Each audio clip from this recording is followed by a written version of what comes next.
Oke, izin share screen juga. Malam ini kita akan membahas mengenai organic channel. Jadi kemarin udah bahas mengenai fundamental digital marketing, sekarang kita akan mulai masuk lebih dalam dikit. Jadi di dalam digital marketing itu ada 2 jenis channel, ada organic dan juga ada paid channel. Tuh, sekarang kita akan membahas mengenai organic channelnya terlebih dahulu. Oke, yang pertama mungkin udah nggak asing juga untuk yang belajar mengenai digital marketing, yaitu SEO. Ya. Jadi SEO ini apa? SEO ini adalah singkatan dari Search Engine Optimization.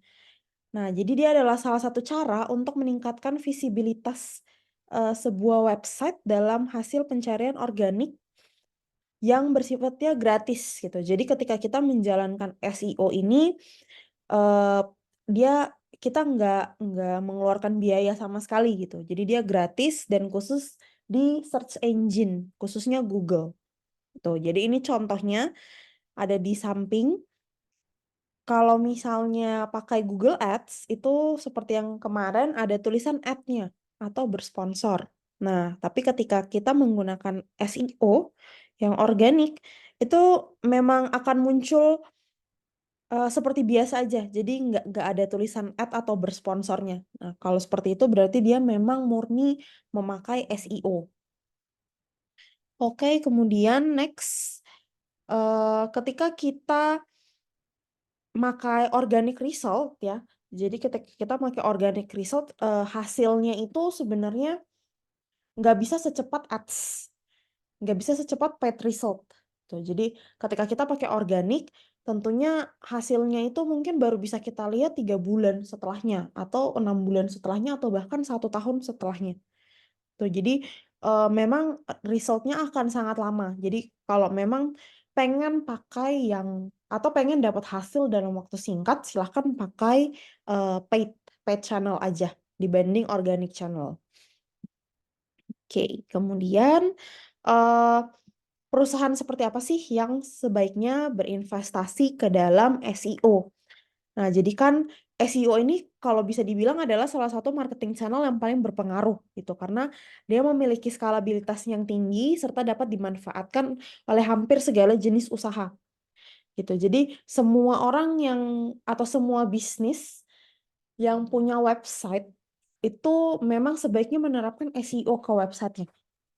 Itu mau dia UMKM, mau dia eh, perusahaan besar, itu sebaiknya memang sudah menerapkan SEO kalau memang dalam prakteknya punya website.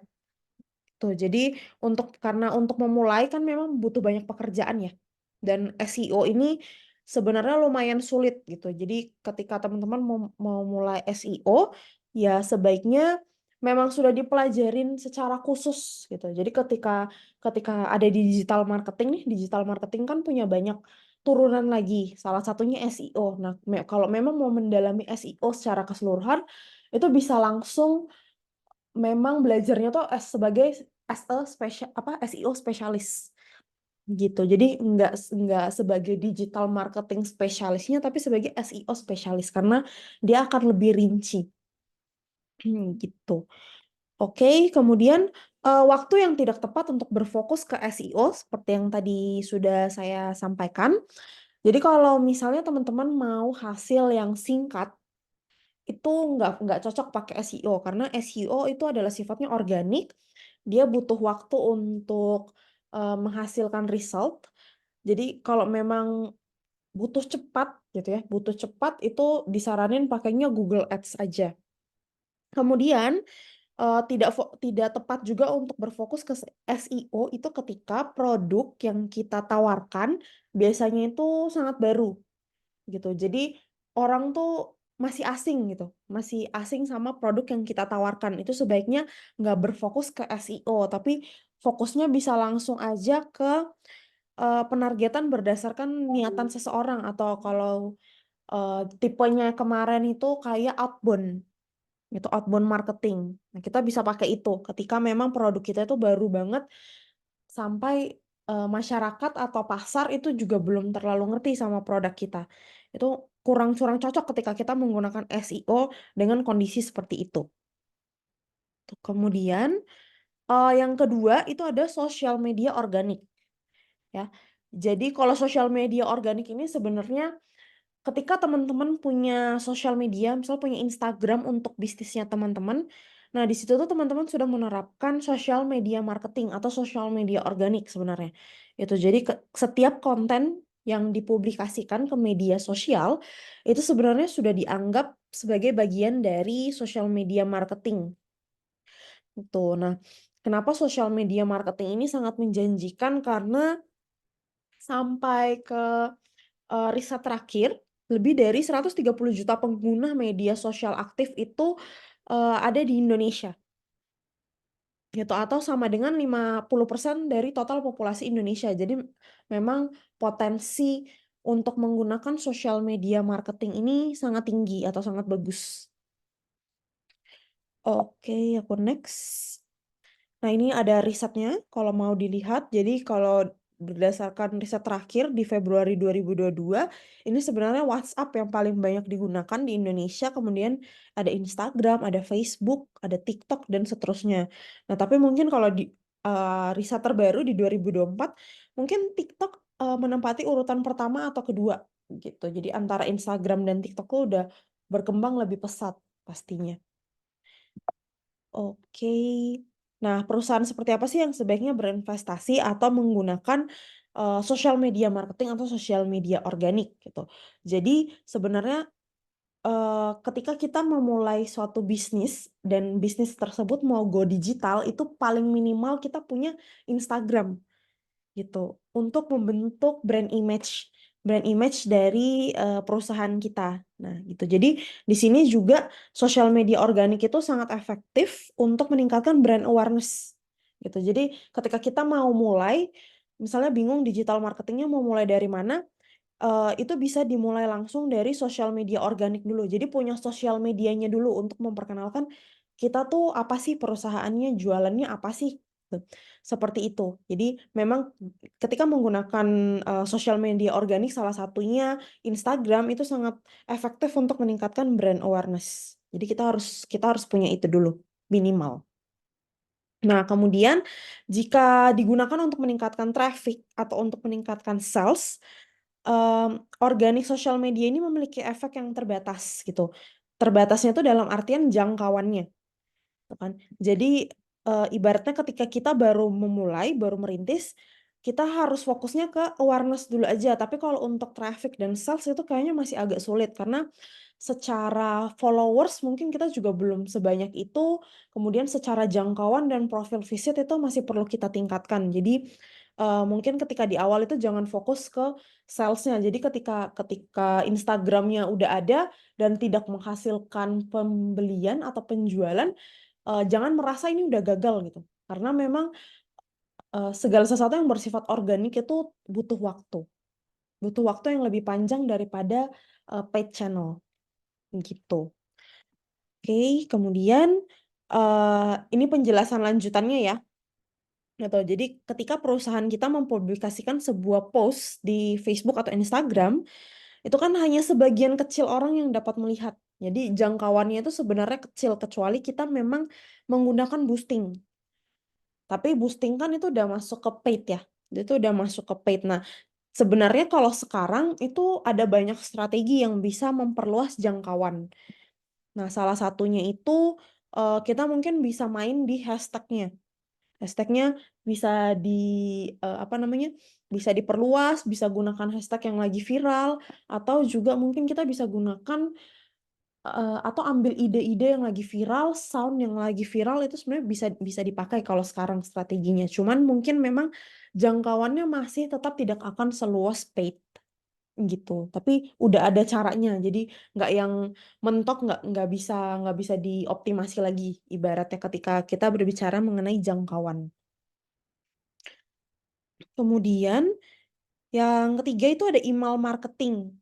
Nah, kalau email marketing ini sebenarnya udah banyak dilihat ya kalau memang punya email, biasanya di bagian promosi, kadang juga masuknya ke spam ya, kalau terlalu sering mengirim gitu, itu biasanya akan otomatis masuk ke spam. Itu ada banyak banget promosi-promosi atau diskon-diskon yang ditawarkan oleh berbagai brand, gitu. Nah, kalau di email marketing sendiri itu dia ada 2 jenis email, ada email newsletter dan juga ada email drip campaign. Kalau email newsletter, nih ada contohnya juga dari Gojek, jadi dia email yang dikirimkan secara teratur kepada daftar pelanggan suatu perusahaan dengan konten berisi informasi-informasi yang dapat dibaca oleh pelanggan tersebut, gitu.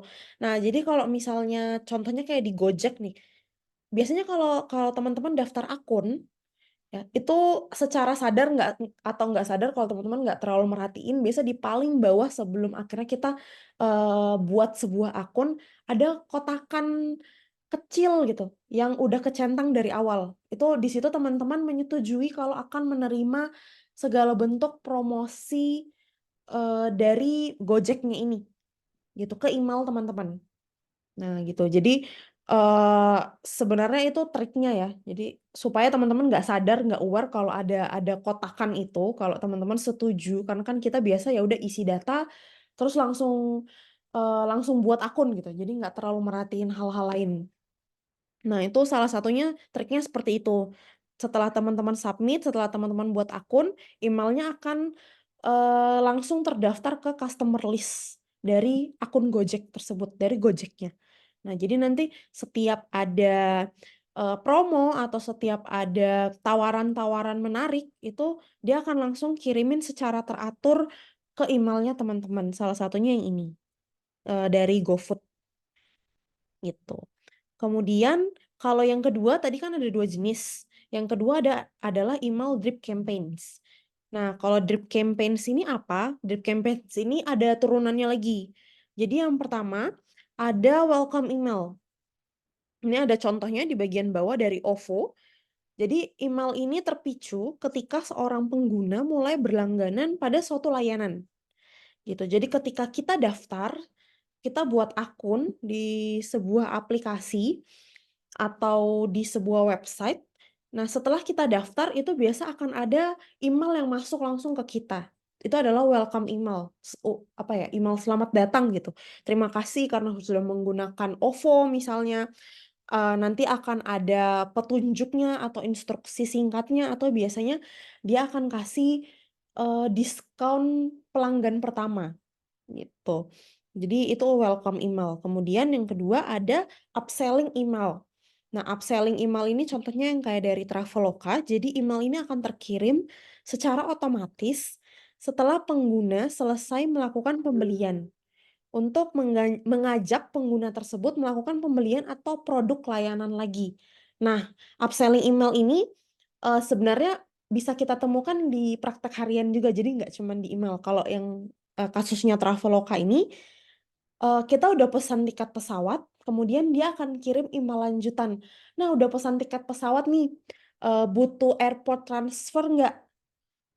Jadi, airport transfer kalian udah beli tiket pesawat misalnya ke Jogja gitu kan, dari Jogja mau, ke tempat tujuan, ini kita jadi dari airport mau ke tempat tujuan di Jogja kita ada deals nih, airport transfer yang kamu bisa, pakai. Jadi ada potongan 30% kalau kamu beli sekarang, tuh. Itu melalui email. Nah, tapi kalau biasanya kalau teman-teman pernah beli HP gitu ya, langsung ke counter HP-nya, biasa setelah kita beli HP itu ada tawaran-tawaran lain yang mengikuti, gitu. Jadi nggak cuman murni kita mau beli HP aja, jadi sales-nya itu akan biasa ngomong, "Oh Kak, kalau misalnya nambah, eee, charger-nya sekalian atau nambah casing-nya, anti goresnya itu Kakak juga langsung bisa dapat potongan 20% kalau beli sekarang," gitu. Jadi mungkin dari atau 50% gitu, mungkin dari 1 juta jadi cuma 500.000 aja nih Kak kalau beli sekarang, itu adalah upselling, cara upselling, upselling marketing. Jadi sebenarnya nggak cuman ada di email aja, tapi di offline marketing atau marketing konvensional itu juga sudah digunakan, gitu. Kemudian yang ketiga ada reactivation email. Kalau reactivation email ini, contohnya ada dari Duolingo. Jadi email ini akan terkirim jika seorang pengguna itu belum melakukan tindakan tertentu dalam jangka waktu tertentu. Misalnya, teman-teman download ini ya, download Duolingo ini dan belum dipakai sekitar 1 bulanan atau 3 mingguan. Nah, dari Duolingo ini akan ngirimin email, contohnya kayak gini, "We haven't see you in a while." Tuh, jadi kayak mereka nawarin untuk, "Ayo pakai lagi Duolingonya." Biasanya selain selain email seperti ini aja, itu ada juga yang kayak, eee, apa namanya, belum gunain aplikasinya nih, ada banyak promo terbaru. Nah, ini ada promo khusus buat kamu kalau kalau apa, beli sekarang bisa jadi dapat dapat diskon 50% atau buy one get one. Nah, ada juga yang kayak gitu untuk reactivation emailnya gitu. Jadi mereka bukan cuman ngasih notif, ngasih reminder, tapi mereka juga ngasih ajakan, ajakan lain. Jadi ada faktor lain gitu, kamu pakai sekarang, kalau kamu beli di aplikasi kita sekarang akan dapat diskon tambahan, gitu. Kemudian untuk email marketing, sebenarnya perusahaan seperti apa sih yang sebaiknya berinvestasi ke dalam email marketing. Jadi untuk email marketing ini sama ya seperti seperti SEO dan juga, social media marketing, dia bisa dipakai ke semua perusahaan, ke semua jenis bisnis itu masuk atau bisa untuk pakai email marketing, bisa untuk coba email marketing. Khususnya yang drip campaign, karena kan tadi drip campaign ada banyak banget, ada welcome email, ada upselling, ada reactivation. Jadi, khususnya drip campaign itu cocok banget untuk berbagai usaha. Nah, karena melalui email marketing itu juga Eee, mungkin kelihatannya kayak nggak meyakinkan ya, kayak email marketing kayak aku biasa buka email ya udah jarang gitu buka promonya atau lihat-lihat promosinya atau tertarik gitu aku jarang. Nah, tapi sebenarnya secara data email marketing itu, menghasilkan traffic dan sales tambahan yang lumayan, gitu. Kalau memang strateginya strateginya cocok atau strateginya emang bagus gitu ya, dan itu bisa dihasilkan secara gratis. Jadi kita nggak ibaratnya kalau ads kan kita harus bayar nih, untuk dapetin pemasukan lagi. Nah, tapi kalau email marketing memang dia secara free, gitu. Nah, email itu sebaiknya berinvestasi kapan ke dalam email marketing. Terus kemudian ada datanya juga berdasarkan pengalaman, dengan skalabilitas email marketing, kita itu dapat meningkatkan traffic atau sales, sekitar 15-20%. Gitu. Nah, contoh waktu yang tidak tepat untuk berfokus ke email marketing jadi ada syaratnya ya sebenarnya ketika masuk ke email marketing, memang semua perusahaan dan bisnis itu cocok, tapi ada syaratnya. Ketika memang kita menggunakan email marketing dan itu bisa, apa ya, bekerja dengan baik gitu.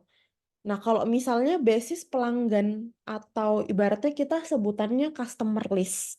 Jadi kalau customer list-nya kita itu terlalu kecil ini mungkin angkanya di bawah 100 ya. Kalau misalnya angka customer list pelanggan kita atau angka pelanggan kita itu terlalu kecil, di bawah 100 contohnya tadi, kita sebaiknya ningkatin dulu list-nya gitu, menjadi 1.000 atau 2.000 lah minimal. Nah, kemudian baru kita pakai email marketing. Karena kalau memang cuman cuman di bawah 100 dan kita pakai email marketing tuh kayak kurang kurang oke aja, gitu. Karena ibaratnya, 99 orang atau misalnya 50 orang tuh masih bisa kita, follow up secara manual langsung gitu. Tapi kalau misalnya udah 1.000 atau 2.000 kan baru lumayan kerasa, kalau follow up manual kan kerasa banget. Nah, itu saatnya kita pakai email marketing untuk lebih memudahkan, gitu. Dan, secara result itu juga akan lebih terlihat ketika memang customer list kita semakin banyak, gitu. Seperti itu.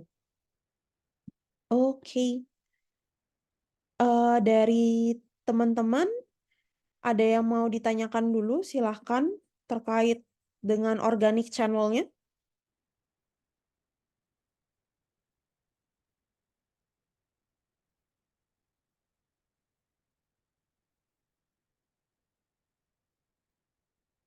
Oke. Masih belum ada pertanyaan ya?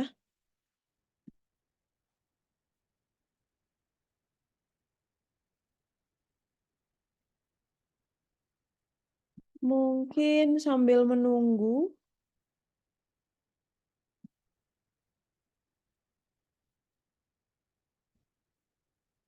Kak Yoginya bisa melakukan presensi terlebih dahulu ya. Kemudian mungkin aku akan kasih satu case mengenai email marketingnya juga. Bisa dilihatin secara langsung sebentar.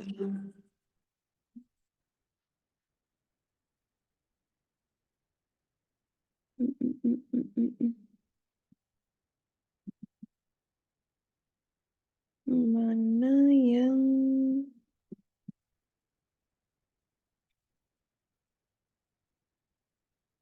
nah, misalnya ini. Jadi kalau tadi kan aku berbicara mengenai apa namanya? Mengenai email marketingnya itu sebatas promosi-promosi gitu ya. Nah, tapi selain promosi kayak dari keyword insight ini, mereka itu juga ngasih updatean gitu. Kayak kita ada new features nih. Nah, mereka juga bahkan nunjukin cara penggunaannya itu kayak gimana new features tersebut. Jadi sebenarnya email marketingnya itu nggak selalu atau nggak melulu mengenai promosi. Jadi bisa tentang updatean kayak gini juga. Kalau ada new features, ada produk baru, nah mereka akan kasih tahu, nah di sini nih ada fitur terbaru nih, kalian bisa cek di bagian sini. Kemudian kalau ada videonya biasanya akan ditunjukin juga atau dicantumkan ke dalam sini gitu. Jadi sebenarnya beragam, nggak melulu tentang promosi-promosi. Terus ini juga ada dari ClickUp, dia ngasih tahu kalau ada all new AI writer for work ya. Jadi di sini bisa nulis otomatis dari AI-nya bantu gitu. Nah, ini bisa langsung ada tombol yang ngarah ke eh, apa namanya? Ke ClickUp-nya langsung untuk langsung nyoba AI writer-nya dan penjelasan-penjelasan lainnya gitu. Jadi nggak selalu tentang promosi kalau tentang apa kalau email marketing. Tuh, bisa updatean apa namanya? Misalnya nih Edward punya hiring partner baru, punya apa namanya? Alumni baru atau enggak orang-orang orang yang baru lulus dari kelas Edward itu bisa jadi akan diupdate melalui email marketing gitu. Wah, ini kita ada kakak ini baru lulus dari kelas UX design misalnya gitu. Kita akan kasih update ke customer kita melalui email marketing itu juga bisa. Oke. Iya, gitu paling dari aku. eh dari Kak Yogi, sampai saat ini belum ada lagi yang mau ditanyakan, sudah cukup jelas.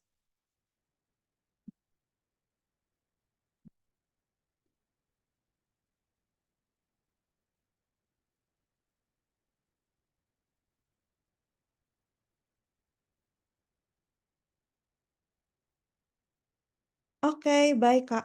Kalau begitu dari aku juga mungkin cukup sekian. Besok akan ada materi baru lagi. Jadi karena hari ini mungkin kita sudah membahas mengenai organic channel, besok kita akan lebih fokus ke paid channel. Gitu. Jadi kalau Kak Yogi mau dengar penjelasannya untuk paid channel besok, jangan lupa untuk join live mentoringnya sama di jam 8-an. Roomnya juga tetap di digital marketing.